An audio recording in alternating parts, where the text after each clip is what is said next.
অনেকদিন পর বেশ লাগছে বন ভ্রমণ। মাঝে মাঝে কাজের ফাঁকে এইসব জায়গায় এলে মন খুব ভালো লাগে। শুদ্ধ বাতাস, মাটির সোনা গন্ধ, পাখির কলতান, আহা।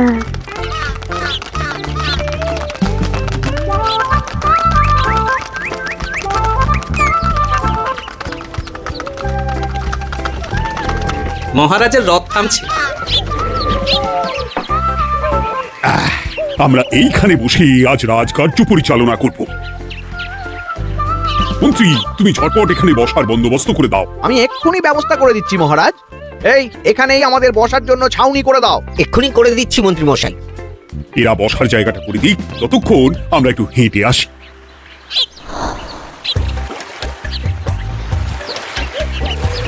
সকালবেলা হাঁটা শরীরের পক্ষে খুব ভালো মহারাজ।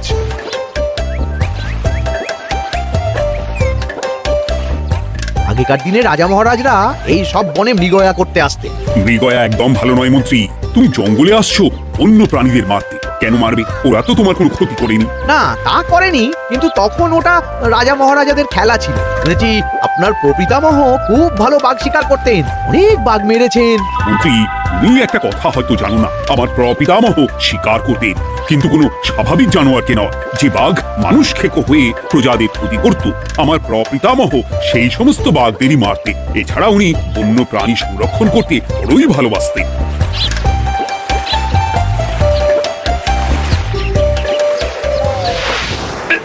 উফ, এটা আবার কি? এটা আবার কোথা থেকে উড়ে এলো? কোথাও তো ঝড় হাওয়া কিছুই নেই। একটা ধাঁধা মহারাজ, এই কাগজে লেখা। ধাঁধা পড়ো দেখি।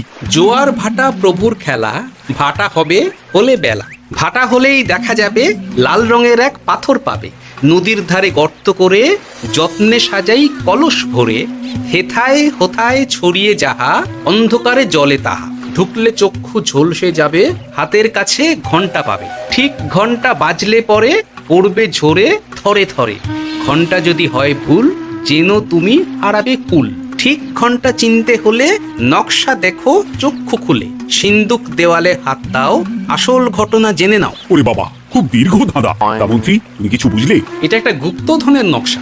এর মধ্যে গুপ্তধন কোথায় আছে তার একটা ধারণা দেওয়া আছে। গুপ্তধন? ওটা আমাকে পেতেই হবে, পেতেই হবে। দেখি দেখি একবার কাগজটা দাও। গোপাল, কাগজটা আগে আমার হাতে দাও, দেখি ভালো করে। এখন নদীতে জোয়ার চলছে গোপাল। একটু পরেই ভাটা শুরু হবে। হ্যাঁ, ভাটা না হলে কিচ্ছু বোঝা যাবে না। এখানে স্পষ্ট লেখা আছে, ভাটা হলেই দেখা যাবে লাল রঙের এক পাথর পাবে। তার মানে আমাদের ভাটা হওয়া পর্যন্ত অপেক্ষা করতে হবে। না, সময় নষ্ট না করে ধাঁধাটার সমাধান করতে শুরু করি।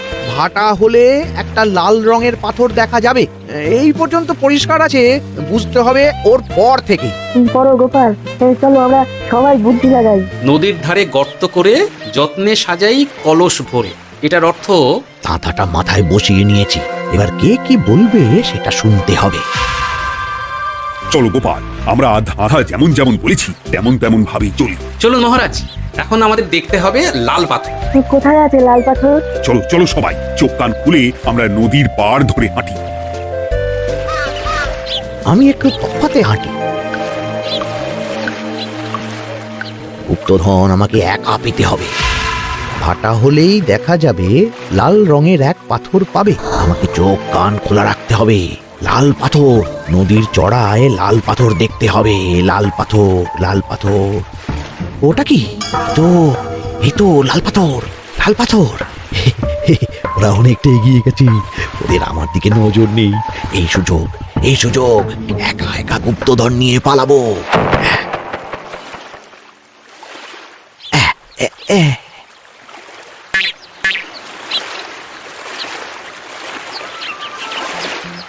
কি গো, আমরা তো হেঁটেই চলেছি, লাল পাথর তো কই দেখতে পাচ্ছি না। আরেকটু হাঁটতে হবে মহারাজ, গুপ্তধন বলে কথা, ওকে আর সহজে ধরা দেয়? সেটা অবশ্য সঠিক কথা। আচ্ছা, আমরা সবাই তো আসছি হেঁটে হেঁটে, মন্ত্রী মশাই গেলেন কোথায়? উফ, কি যে ঘটে। সত্যি তো, মন্ত্রী কোথায়? ও সেনাপতি, মন্ত্রীকে দেখেছো? কই না তো মহারাজ। তাহলে কোথায় গেলেন মন্ত্রী মশাই? এই জঙ্গলে বাঘ ভাল্লুক আছে, শেষে কিনা বাঘে নিল। হায় হায় হায়, মন্ত্রী গিন্নির কাছে আমি কি মুখ দেখাবো? বাঘ ভাল্লুকের পেটে যাবার লোক তো মন্ত্রী মশাই নন। ও গোপাল, কি ভাবছো? কিছু তো একটা বলো। এখন আমাদের মন্ত্রী মশাইকেই খুঁজতে হবে। তবে মন্ত্রী মশাই বাঘ ভাল্লুকের পেটে যায়নি। তুমি নিশ্চিত হচ্ছ কি করে? অত পেঁচালো মানুষকে বাঘ ভাল্লুক গন্ধ শুকেই ছেড়ে দেবে, হজম করতে পারবে না। না না না, এখন রসিকতা করার সময় নয়। আমাদের মন্ত্রীকে খুঁজে বার করতেই হবে। কোথায় গেল মন্ত্রী? চলো চলো, গুপ্তধন মাথায় থাক, চলো মন্ত্রীকে খুঁজি। মন্ত্রী কোথায় গেল কে জানে। একবার পুরো ধাঁধাটা ঝালিয়ে নি। ভাটা হলেই দেখা যাবে লাল রঙের এক পাথর পাবে। ভাটা হয়েছে, লাল রঙের পাথরের মাথায় চাপ দিয়ে গুহার মুখও খুলেছি। এবার এবার নদীর ধারে গর্ত করে যত্নে সাজাই কলস ভরে। এটাই তো ঠিক বুঝতে পারছি না। এই রে, এবার কি হবে? হ্যাঁ মহারাজ, কোথাও একটা আওয়াজ হলো। এই, আওয়াজটা কোন দিক থেকে হলো? চলুন সামনে এগিয়ে যাই। আমার মনে হয় আওয়াজটা সামনের দিক থেকে এলো। আমারও তাই মনে হলো। তবে কি মন্ত্রী মশাই লাল পাথরের হদিশ পেয়ে গেছেন? আমাদের চোখে পড়লো না, অথচ মন্ত্রী মশাইয়ের চোখে পড়ে গেল। আসলে আমরা কথা বলতে বলতে গেছি, তাই নজরে পড়েনি। মন্ত্রী মশাই একা একা আমাদের পেছন পেছন আসছিলেন। উনি ইচ্ছে করেই আমাদের পেছনে পেছনে আসছিলেন। নিজে একা গুপ্তধন নিয়ে যেতে চেয়েছিলেন, এখন কোথায় আছেন কে জানে।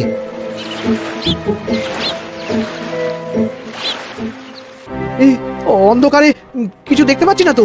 দাঁতাতে কি ছিল? হ্যাঁ, কি ছিল? হেথায় হোথায় ছড়িয়ে যাহা, অন্ধকারে জলে তাহা, ঢুকলে চক্ষু ঝলসে যাবে, হাতের কাছে ঘন্টা পাবে। পেয়েছি পেয়েছি, ঘন্টা ঘন্টা ঘন্টাটা পেতে হবে। ঘন্টাটা ঘন্টাটা ঘন্টা। ভাটা হলেই দেখা যাবে লাল রঙের এক পাথর পাবে। নদীর ধারে গর্ত করে যত্নে সাজাই কলস ভরে, হেথায় হোথায় ছড়িয়ে যাহা, অন্ধকারে জলে তাহা, ঢুকলে চক্ষু ঝলসে যাবে, হাতের কাছে ঘন্টা পাবে। ঠিক ঘন্টা বাজলে পরে পড়বে ঝরে থরে থরে, ঘন্টা যদি হয় ভুল যেন তুমি হারাবে কুল।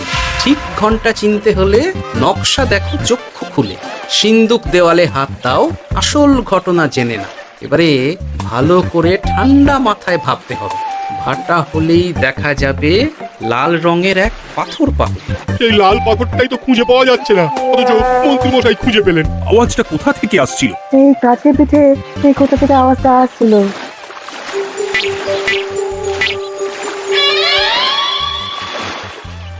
এই তো এটাই মনে হয় সেই লাল পাথর। একটু নাড়িয়ে চাড়িয়ে দেখি তো কিছু হয় কিনা।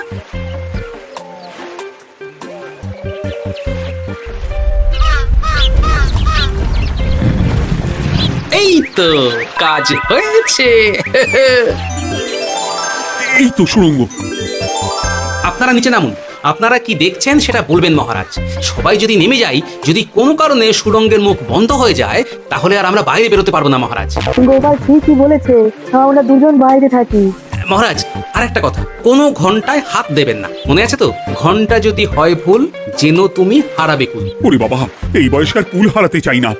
ঠিক আছে, তোমার কথাই অক্ষরে অক্ষরে পালন করব। দেখি এই সুড়ঙ্গে মন্ত্রী মশাইকে দেখতে পাই কিনা। চলুন মহারাজ, সুড়ঙ্গে নামি। সবাই সাবধানে নামো।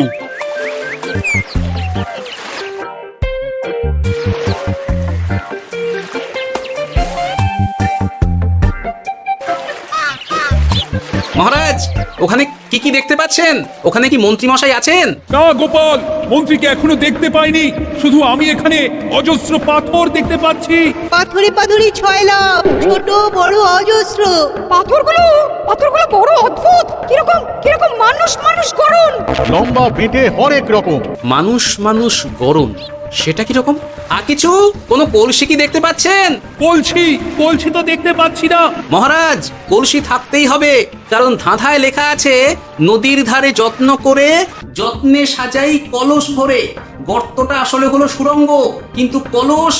মহারাজ, মহারাজ, এইদিকে এইদিকে একটা কলসের মতো কি যেন আছে। এইদিকে আসুন, এদিকে এদিকে। হ্যাঁ গোপাল, দেখতে পেয়েছি। এবার আমি যেরকম যেরকম বলবো সেই রকম সেরকমই করবেন। আমি বিজ্ঞানীকে নদী থেকে জল তুলে পাঠিয়ে দিচ্ছি। পাত্র কোথায় পাবে? আমাদের জল খাবার যে পাত্র আছে সেটা আনতে লোক পাঠাচ্ছি। ঠিক আছে। শুধু একটা কথা বলছি, আপনারা কেউই সুড়ঙ্গের ভেতরে কোনো কিছুতে হাত দেবেন না। কেন গোপাল? সব পরে বলবো, এখন আমি যা বলছি সেটা শুধু মনে রাখুন। সুড়ঙ্গের ভেতরে কিছুতে হাত দেবেন না। ঠিক আছে। প্রহরী, তুমি যাও, যেখানে আমাদের বসবার আয়োজন করা হয়েছে সেখানে গিয়ে একটা জলের পাত্র নিয়ে নদী থেকে জল ভরে নিয়ে এসো। গোপাল, মন্ত্রীমশাই কোথায় গায়েব হয়ে গেলেন? কোথাও গায়েব হয়ে যাননি বিজ্ঞানী, কোথাও গায়েব হয়ে যাননি উনি ওই সুড়ঙ্গের ভেতরেই আছেন। কিন্তু কেউ তো ওনাকে দেখতে পাননি। সম্ভবত পাথর হয়ে আছে। এখন কিভাবে পাথর হয়েছেন সেটা তো আমি বলতে পারবো না। সবটাই স্বপ্নের মতো লাগছে। ঠিক যেন স্বপ্নের মতো লাগছে। এই জীবনে সুরঙ্গ দর্শন হয়ে গেল।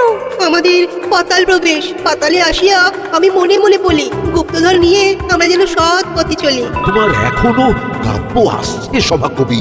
আসছে মানে কাব্যের সাথে আছে রোমাঞ্চ, করছে গা শীত, হচ্ছি আমি অধীর। মহারাজ, জল দিয়ে বিজ্ঞানীকে পাঠাচ্ছি। কি করতে হবে বিজ্ঞানীকে সব বলে দিয়েছি। তুমি ভেতরে আসবে না? আসবো ঠিক সময়ে। এখন আমি যেমন যেমন বলবো আপনি ঠিক তেমন তেমন করবেন। ঠিক আছে। বিজ্ঞানী, যেমন যেমন বললাম ঠিক তেমন তেমন ভাবে কলসিকে জল দিয়ে পরিষ্কার করবে। মনে রেখো, ধাঁধায় আছে কলসি সাজাই যতন কর। তুমি একটা কথা মনে রেখো বিজ্ঞানী, কোথাও হাত দিও না কিন্তু। ঠিক আছে গোপাল, তোমার উপস্থিত বুদ্ধির তুলনা নেই। আমি যাচ্ছি গোপাল। সাবধানে সাবধানে। মহারাজ, বিজ্ঞানী যাচ্ছে। সাবধানে নামো, সাবধানে। মহারাজ, কলসিটা কোথায়? ওই তো, একটু সাবধানে যাও। বিজ্ঞানী, কলসির দেখা পেয়েছো? পেয়েছি পেয়েছি পেয়েছি। এবারে কলসিটাকে ভালো করে জল দিয়ে ধুয়ে দাও। কলসির আলোয় সুড়ঙ্গ আলোকিত গোপাল। এরপর কি? ভালো করে দেখুন মহারাজ, কোথাও ঘন্টা দেখতে পাচ্ছেন কিনা। ঘন্টা? একটা তো নয়, সার ঘন্টা, অনেকগুলো ঘন্টা। সাবধান, ঘন্টায় হাত দেবেন না, শুধু দেখুন।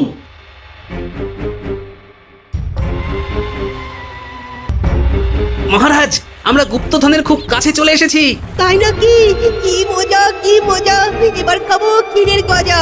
আহ, সভাকবি চুপ করো। এখনো আমরা গুপ্তধন পাইনি। আমার মুখে দাঁড়িয়ে সবগুলো তারা আঁকা। বিজ্ঞানী, কোনো ঘন্টায় চাঁদের নকশা করা আছে কি? একটু দেখে বলো না। আমি আতস কাজ নিয়েই দেখছি, সব ঘন্টাতেই তারা আঁকা। খবরদার, কোনো ঘন্টাকেই ছোঁবে না। ঠিক আছে, কোনো কিছু না ছুঁয়ে আমি দেখছি। পেয়েছি গোপাল, চাঁদ আঁকা ঘন্টা পেয়েছি। ওই ঘন্টাটা বাজাও, বাজাও।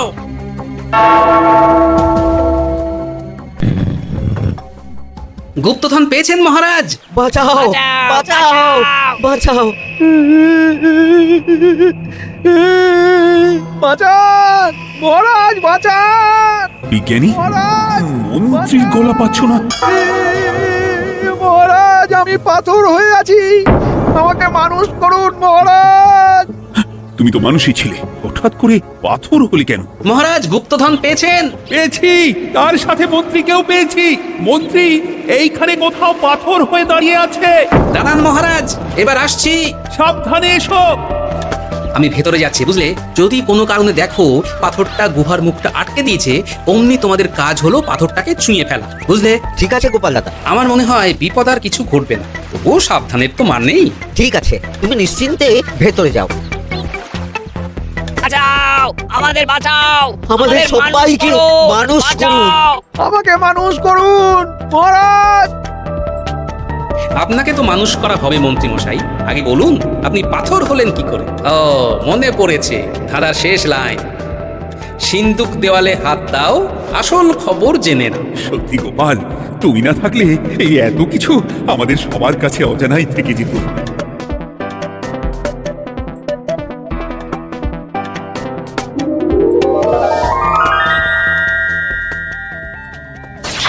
ধন্যবাদ আমাকে মুক্ত করার জন্য।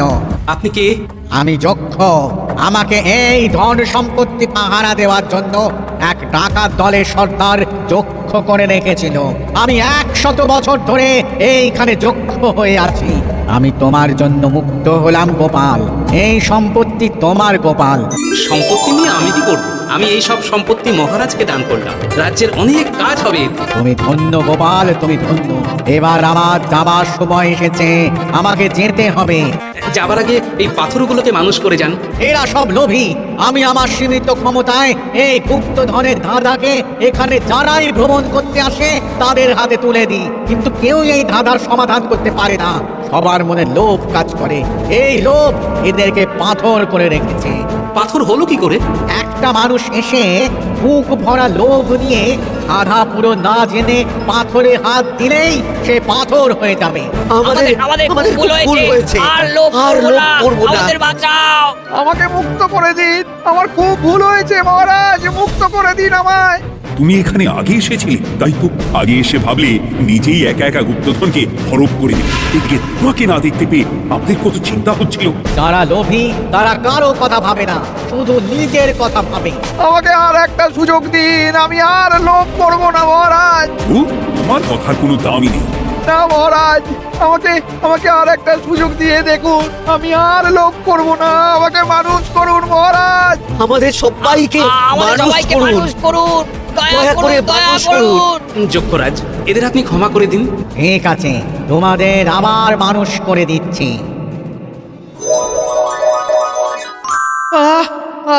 বাঁচলাম। এই রকম বারবার বাঁচা যাবে না, কিন্তু এবার সাপ ব্যাং যাই হবে না কেন ওইভাবেই থাকতে হবে, এই আমি বলে দিলাম। এবার আমার মুক্তি। মুক্তি নেবার আগে আরেকটা প্রশ্ন, যে ডাকাত সর্দার তার সম্পত্তিকে রাখার জন্য আপনাকে যক্ষ বানিয়েছিল, এই সম্পত্তি তো তাদের, আমরা তো নিতে পারি না। লোভ বড় খারাপ গোপাল, অতিরিক্ত লোভ মানুষকে পশু করে দেয়। ওই ডাকাত দল এই সম্পত্তির জন্য সবাই কাটাকাটি করে মরে গেছে, কেউ আর বেঁচে নেই। সুতরাং এই সম্পত্তিতে তোমার অধিকার আছে, এই সম্পত্তি তুমি গ্রহণ করো। নিলাম আমি, কিন্তু এই সম্পত্তি মহারাজকে আমি দান করলাম। ডাকাত দল জনগণের সম্পদকে লুটেই তো সম্পত্তি বানিয়েছে, তাই আমি জনগণের কাজে লাগবার জন্যই এই সম্পত্তি মহারাজকে দিলাম। গোপাল, তোমার জয় হোক। এবার তাহলে আমি যাই, তোমরা সবাই সুখে থেকো আর ভালো থেকো। গোপাল, তোমার তুলনা হয় না। তোমার ঋণ আমি কোনোদিন শোধ করতে পারবো না। তুমি কৃষ্ণনগরীর জন্য যা করলে তা ইতিহাসে লেখা থাকবে। না মহারাজ, আমি এমন কিছু করিনি, এই কাজ সবাই করবে। জয় গোপালের জয়, জয় গোপালের জয়, জয় কৃষ্ণনগরের জয়।